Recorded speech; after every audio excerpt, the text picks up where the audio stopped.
yang diinginkannya, permintaannya dari Tuhan tentu sukacita. Tapi apakah ketika kita mengalami masa-masa sulit tetap kita katakan Tuhan baik? Apakah saudaraku engkau pernah mengalami kasih Allah dalam situasi sulit di tempat ini? Katakan dulu. Oh, amin. Amin, bilang amin. Belum bilang belum. Kalau belum, tinggal 1 bulan lagi di tahun ini. Minta supaya kamu mengalami kasih Tuhan. Ya. Sebelum nanti kita berdoa syafaat bersama-sama, pikirkan selagi firman Tuhan akan disampaikan, pikirkan apa yang kau minta dari Tuhan untuk Tuhan berikan sebagai kado Natal buatmu. Pikirkan dari sekarang. Nanti ketika kita berdoa, maka ucapkan di hatimu. Amin? Ya. Terserah, yang gak mungkin pun bisa jadi mungkin. Kalau KPR ya? Amin. Ya. Oke, jadi bicara soal kasih Tuhan ini, kasih Allah ini dapat menjangkau kita walaupun di tempat yang tidak enak, walaupun di tempat yang tak ada orang yang kita kenal, yang famili kita atau siapapun yang kita tahu.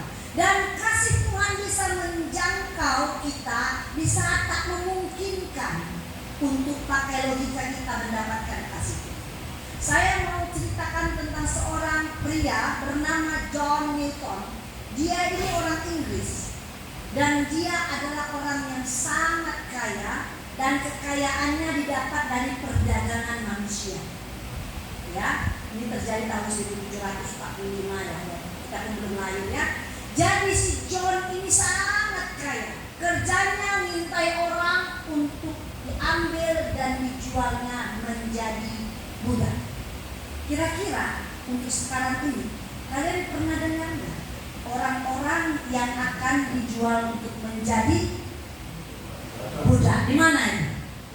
Kamboja. Jadi terjadi lagi peristiwa tahun 1700 itu untuk sekarang yang kita ada. Bukan jadi budak lagi, tapi untuk diambil organ-organ tubuhnya. Jadi lebih mengerikan, lebih kaya lagi dari si John ini, ya kan? Jadi si John Newton ini sangat kaya dan dia hidup dalam kelimpahan, hidup dalam dunia yang dia mau sendiri, ya kan? Karena pekerjaan dan bisnisnya itu adalah bisnis dalam kegelapan. Nah, semua orang-orang yang dijadikannya budak itu dikirimnya rata-rata dulu mahalnya ke Afrika, dikirim ke situ, dan itu sangat mahal karena di sana mungkin ada perusahaan yang memerlukan orang untuk jadikan budak. Begitu banyak orang-orang yang menjadi budak hasil transaksinya ini mengalami kematian, penyakit dan segala macam. Dan dengan penderitaan mereka, hati si John Newton ini tidak ada sedikit belas kasihan. Sampai suatu kali, biasanya kita menabur akan menuai, ya kan? Apapun yang kita tabur akan kita tuai. Suatu kali si John ini kena tangkap dan dia dimasukkan ke dalam penjara. Dimasukkan ke dalam penjara, anehnya penjaranya bukan di tempat ini, karena dia di Inggris ya, bukan di Inggris. Dikirim penjara di mana dia menjual budak itu lebih banyak. Jadi dia dikirim di penjara Afrika. Kita tahu sendiri di Afrika sendiri keadaannya itu juga tidak menyenangkan ya, semuanya serba minim. Tapi penjara disitulah dia ditempatkan. Dalam penjara itu dia mengalami hal-hal yang seperti budak-budak itu dilakukan.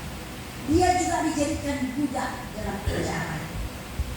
Budak suruh ke sana, suruh kemari, dan mungkin mengangkat segala macam, nggak tahu lah. Pokoknya hari itu dia mengalami penderitaan sampai berbulan-bulan, sampai bertahun-tahun. Dalam keadaan penyiksaan seperti itu, dalam keadaan yang paling sulit dalam hidupnya, dia